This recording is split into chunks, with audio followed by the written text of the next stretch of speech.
Not everybody likes resto mods apparently. I do. That's why I've got a garage full of them, and I sort of wish I perhaps had a couple of garages full of them, to be honest. So welcome back to the Deep Dive series. I believe this is episode 20 now. And of course it's taking a detailed look through one of my 10-car garages from the big 300-car musical Chill Out Garage Tour, which if you haven't seen, I'll link below. Now Restomod of course means restored and modified and is applied to classic cars. Restomods are often very expensive. Witness the Eagle E-Type Jaguar. I think they're between 500,000 and $1 million. The P25 Impreza that came out recently, it looks like an Impreza with slightly bigger wheels and it costs £500,000. However, a lot of them are made by enthusiasts making just one for themselves. And they are, of course, works of art, and that's most of what is in the garage this time. We start with Phil Soane's Mazda RX-3. Now, the Savestra in-game is basically the Mazda Savannah or RX-3, different names for different markets. Phil Soane's, I would say, is lightly resto-modded, but I will try to remember to link to an article on the car, and he's done all sorts of things to it. I notice now that I have coloured arches when they should be black and black seats when they should be red. Now I don't know if I misinterpreted photos when I built it or whether those options aren't available, but just bear that in mind if you build it. It's a wonderful driving car. I have a review on it which I'll try and link below. I've also changed Phil's car into a really wonderful little competition car, which I think looks absolutely stunning. I found a livery that actually equalled a real one. It's on a shorts video, really about winning prizes at the wheel, but take a look at that as well for another build idea on the car. It's discontinued, which is just perverse to be honest with you. But if you don't have one and you want one, put a note down below saying that you want one and I'll add it to my list of those requests. And if it ever comes on sale, I will let you know. And the same goes for a lot of cars in this garage that are discontinued. Our next car is Matthias Voch's Volvo Amazon. Now, this is almost a sleeper. I could imagine people taking this on at the lights just thinking it was flash wheels on a Volvo Amazon, and I think they would be disappointed as it's got nearly 800 horsepower. Stunning and professionally made car, but I do have a full video on it, so I won't go into any more detail now. I'll simply link that one down below. The next car is something I like in real life and in the game. I think it came out superbly, which is Patrick Lindgren's Volvo 242. Absolutely love the colour, I love the stance, I love everything about this wonderful resto mod. I'll link below my video review. That in turn will link you to an article full of photographs and description about the whole car. It is worth a read. There has been a lot done to this car. Absolutely stunning, and I imagine if these were available for sale as resto mods, they would get quite a few buyers, not just in Sweden either. Next we have a car that can be almost two cars really. I have it built as the Corolla, the KE70 Corolla, because I found this nice modified one on YouTube, which I was very pleased to be able to at least reasonably reproduce, and I thought the colour was nice. It can also be built, and I think perhaps a little bit more accurately perhaps, as the first ever of the Nissan GTR line, and in fact that's how I've changed mine now. Can't tell you any more about this car other than the YouTube link, which you can watch if you fancy. Slamvan, it's here by accident. I bought it for a different project, which I never did. I think it was a large utility collection. And I thought before it goes, let's see if I can find some form of resto mod on this. And I found this gorgeous one made by Joe Lucan, absolutely slammed right down. I mean, it's sort of part hot rod, part resto mod. It might be a little bit too much to call it a resto mod. Thought it looked really good. I made up my own crew colour. I think it's a little bit too peachy, but it did make an exact match with the wheels, which was a great help, and I do like the colour. In reality, I think it's the same colour as Brian's from the Fast and the Furious, the Supra. It's the House of Colour Tangelo Pearl, apparently, according to the article.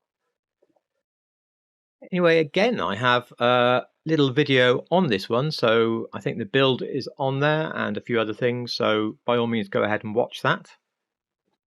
Now the next one, well, it's smug time for me because I was so pleased to find this. I was desperately searching for an El Camino with a livery that matched one of Rockstar's liveries, and I didn't get any help from the wiki, and I just kept Google image searching, and eventually this one popped up. Obviously Rockstar saw it, and that's where their livery came from, and I was so pleased to be able to match this. Now the picture was taken at a motor show, so that's where it was, but there's no other details on the car. I don't know who owns it, I don't know anything about it. I also think to call it a Restomod is probably pushing it a bit far, because it's probably simply a customized El Camino, but it is hard getting exactly 10 or 9 or 7 or whatever cars to fill a garage, so you'll have to forgive me. Although they're discontinued, by the way, you can just steal one, so don't worry about that. The Widebody Sentinel Classic is one of my absolute favourites in this garage to both look at and to drive. And this build on it I absolutely love, which is the Zwing Live to Offend body kitted BMW E30, and the LTO kit is basically what the Widebody is in game. I really love the build, and it was quite a wrench to change it, but I had a desire to change it recently to a build that I'm going to put out next week, which I hope you will also like, and then you can comment on that one, whether it was better or worse than the Zwing build. Anyway, a car I highly recommend. I'm sort of sad I only have one of these. Anyway, there's a video down below with the full Zwing build in it, and I may have been sad I only had one of those, but I'm sad I think that I have even one of these. I mean, the Citroen SM is a most glorious car, very distinctive as well. This is a true Restomod, SM2A build the SM2. However, from the outside, it pretty much looks like a standard SM, which makes it a bit boring looking in the collection. And also, of course, Rockstar ruined the back of the car anyway, so if one car out of this collection had to go, it would be this one. Unlike this next car, which I absolutely adore, both to look at and to drive, and also the real car that it's based on. It's a 1951 Ford Coupe. This one is owned by Bruce Levin, and I've done a full review on it, and in the review will be a link to a full article with photos, and I highly implore, if you like cars at all, to take a look through, because there's so much more to this than you see on the outside of the car. I know I've been using work of art as a description a few times in this garage, but this one is the absolute epitome of that. Also, Rockstar sort of intends you to make this one, I think, because there are so many bespoke parts for it that come from Bruce Levin's car that I think that's what they were going for. For the sake of variety, I have changed it this year to a different Ford Club Coupe that's customised, but it makes me a bit sad, and you know, I might just put it back to Bruce Levin's one. Again, to discontinue this car was extremely perverse, but let me know down below and I'll look out for one for you. And moving on now to something that I think looks so sweet. I think it just looks wonderful. This is Clifton Brown's very much slammed Beetle, and I was specifically looking for a custom Beetle for what had been a competition one. And I found this, and immediately the colour, the stance, the wheels, everything. I thought I've got to build this. Unfortunately, you cannot have the wheels white, so they're not. I believe you can have some forms of roof rack, but I've seen this car with and without them in photos, and I thought I would prefer simply not to have any form of rack on the top. Anyway, I'm not that bothered about how it drives, but how it looks is absolutely first class, and I think, again, is it a Restomod or is it more of a slammed custom build? Again, I may have pushed it too far. Perhaps for 2024 we need a full, proper Restomod garage where there's no doubt at all, so perhaps I'll see if I can do that one. So that brings this to a close. I hope you've enjoyed it, found some inspiration in there, maybe a crew colour you like, something like that. And if it was even at all worthwhile, of course I would so appreciate a thumb to help grow the channel.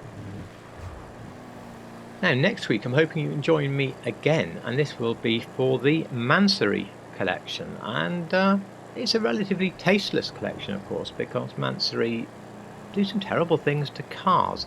However, I've done my best to replicate those terrible things in the nicest possible way, and I hope you can join me to discuss them.